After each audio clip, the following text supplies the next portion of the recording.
Selamat siang. Apa kabar? Semoga tetap sehat ya. Di masa pandemi ini kita harus tetap memiliki imun yang kuat. Baik, kesempatan ini saya mau berbincang-bincang dengan Bapak Rinda Wahyudi. Selamat siang Ya, netizen. Pemirsa kita, hari ini kita berkesempatan untuk bincang masalah pembangunan Kota Singkawang. Seperti yang disampaikan Bapak Nehemia tadi, nama dan sudah dikenalkan Rinda Wahyudi, mantan anggota DPRD Singkawang 1999 sampai 2009, dan ikut tetap mengkritisi jalannya pemerintahan di Kota Singkawang melalui lembaga swadaya masyarakat, LSM, dan juga melalui media-media ya.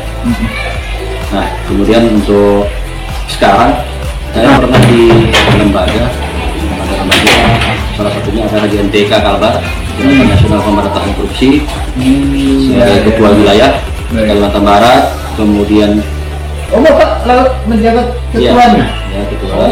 Kemudian sekarang kita masih aktif juga di lembaga KTP Pro Justisia. Oh, baik. Setahu saya baru dilantik kemarin ya? Ya. Berapa bulan yang lalu ya? Kurang lebih setahun. Oh, kurang lebih setahun, baik. Nah, lanjut.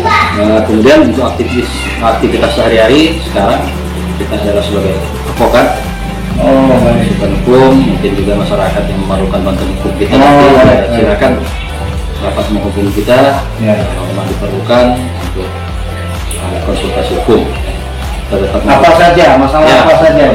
Oh, baik. Kita buka ruang kepada kawan-kawan masyarakat juga. Kira-kira ini biasa kalau advokat itu kan orang udah takut dulu tuh, Pak. Sebelum dia ngomong masalahnya dia udah takut dulu, berapa saya harus bayar kita gitu. Gimana? Ya, saya kira itu normatif lah ya. Normatif selama kasusnya berada di lingkup Kota Singkawang, mungkin kita bisa lebih ada di jalan.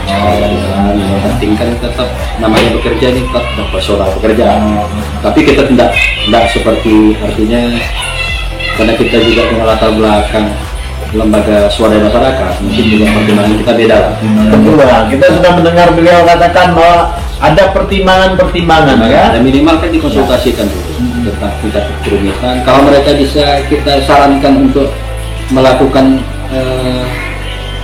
pembelaan sendiri gitu kan, ya tidak masalah. Nantinya kita hanya mendampingi gitu. Itu memberikan konsultasi. Baik, Pak, apa pendapat Bapak tentang pembangunan Bandara Kota Singkawang, Pak? Silakan, Pak. Ya, jadi kalau berbicara Bandara Singkawang, kebetulan memang Bandara Singkawang digagas pada periode kami saat menjabat anggota Dewan pada tahun 2004, dan pada saat itu mulai dilaksanakan. Siapa wali kota waktu itu? Awangsa. Kalau bisa sudah dicanangkan pembangunan bandara. Ya, pada zamannya Pak Awangsa. Oh, gitu. Periode yang pertama ya.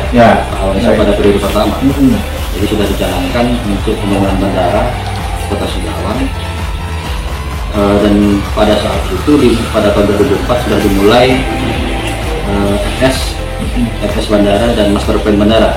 Nah, sudah dilaksanakan, yang kemudian, dan itu pada saat itu lokasinya berada di Singkawang Utara. Ya, Singkawang Utara, karena berdasarkan hasil FS yang sangat mungkinnya di Singkawang Utara. Itu dari bagian dari Pemkot. Ya. Oh, Pemkot. Jadi kita mempersiapkan segala sesuatunya dari FS dan Master Plan untuk mendapatkan penetapan lokasi. Itu kan prosedurnya seperti itu. Nah, artinya barang itu sudah berjalan sejak 2004 dan sekarang sudah tahun 2021. Dapat dibayangkan panjangnya perjalanan untuk menjadikan bandara di Singkawang. Nah, belasan tahun sudah belasan tahun, dan ini sampai hari ini kita juga masih dalam progres yang saya katakan masih sangat-sangat rendah. Kalau kita berkalkulasi dari kemampuan keuangan. Sebagaimana disampaikan bahwa keuangan bandara Singkawang itu terrealisasi dengan memerlukan dana 4,3 triliun. Waduh, cukup besar. kalau saya kalkulasikan sejak tahun 2004 sampai tahun 2021 yang terakhir ini adalah dengan proyek cut and fill bandara, drainase bandara, saya sampaikan total anggaran yang sudah terserap sampai hari ini adalah kurang lebih 146 miliar. 146 miliar Kurang lebih. sudah terserap ini Ya, dengan level yang ini ya, dengan sama ini ya. Nah, jadi begini Pak, saya sebelum masuk ke sana lebih jauh kita bicara masalah anggaran yang sudah terserap itu. Dari tahun pertama, kalau Bapak, karena Bapak ini pelaku sejarah juga sepertinya untuk bandara ini ya. Ya, karena memang Bapak bilang tadi dari awal Pak Awang Nisa, berarti periode pertama Pak Awang Ya.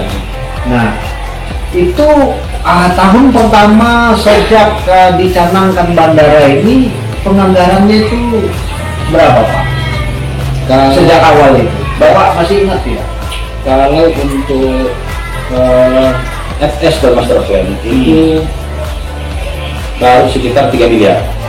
Waktu tahun pertama. Iya, tahun pertama FS kalau udah salah saya FS-nya itu 2,5 miliar.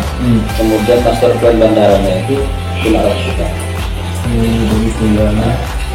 Pada saat saya, kemudian untuk tanah pada saat itu adalah hibah masyarakat. Nah, ini Masyarakat Singkawang Utara. ya, nah ini tanda kutip kita nih sekarang tanahnya kemana nih? Oh begitu. Ya, tanah hibahnya sekarang kemana? Oh baik. Berarti tanah itu sudah dihibahkan oleh masyarakat. Ya, masyarakat. Dan itu nggak ada biaya spesial pun dari pemerintah. Tidak ada, Pak. Tidak ada. Oh. Jadi pemerintah kota saat itu hanya sempat menganggarkan untuk pembersihan lahan, seingat saya itu kurang lebih 400 juta. Nah, saya tidak tahu apakah itu dilaksanakan atau tidak. Jadi tanah itu murni hibah dari masyarakat, bukan hasil pengadaan seperti yang sekarang ini di lokasi Singkawang Utara. Nah, ini yang jadi pertanyaan kita untuk yang pertama. Itu adalah masalah tanahnya kemana sekarang dan berapa hektar sebenarnya yang dihibahkan oleh masyarakat kepada Pemkot untuk lahan mana. Bapak tahu nggak siapa warga masyarakat yang hibah kemana? Ya, kalau itu kita tidak sampai detail seperti itu, tapi yang jelas pada saat kita merancang sebuah bandara kita sudah punya lokasi bandara. Seperti itu. Oke, jadi sepanjang periode Bapak pertama itu dari tahun ke tahun kan pasti memiliki perkembangan. Jadi setiap tahun waktu itu dianggarkan tidak anggaran untuk bandara ini? Dianggarkan, ini kan bertahap. Setelah master plan maka kita masuk kepada rencana detail terinci. RTT, rencana teknik rincinya, baik sisi udara, sisi darat itu ada terus. Cuma pada saat itu setahu saya anggarannya memang kecil, paling satu kajian itu menghabiskan 200 atau 300 juta karena dianggap baru tahap awal lah tahap awal, dan mungkin memang juga biayanya juga mungkin segitu aja kali supaya masyarakat awam ini bisa paham Pak dengan apa yang terjadi di pembangunan bandara ini. Artinya gini, proses yang telah dilakukan pemerintah Kota Singkawang sebenarnya sudah hampir final ya. Jadi kajian-kajian yang menjadi syarat untuk sebuah bandara itu dari FS, master plan, RTT sisi udara, RTT sisi udara, ini sudah selesai. Artinya kita sudah mendapatkan poin lah di pemerintah pusat, sehingga kemarin pada saat Pak Budi Karya datang melakukan groundbreaking untuk tiap kompol itu kan menyatakan bahwa pembangunan bandara itu sudah dimulai. Nah, dengan menghabiskan uang yang sebenarnya tidak sedikit tuh. Berapa kalau Bapak tahu? Ya, setahu saya anggarannya 400 juta itu kan dengan bisa dengan datangnya Pak Menteri juga melihat animo daripada investor ini. Dan pada tahun 2019 ini Pak Menteri ini mengantongi nama 20 calon investor. Ini yang bawa investor ini ya dari kementerian atau? Ya, ini kita nggak tahu nih. Tapi yang jelas Kementerian Perhubungan mengaku sudah mengantongi 20 nama. Oh gitu. Sejak groundbreaking pencet tombol itu Iya. dibuka. Nah, ini ditindaklanjuti dengan sounding market di Jakarta dengan penjelasan skema KPPW untuk skema kerjasama dengan pihak swasta. Nah, pada saat itu dilakukan di kantor BKPM, Badan Koordinasi Penanaman Modal.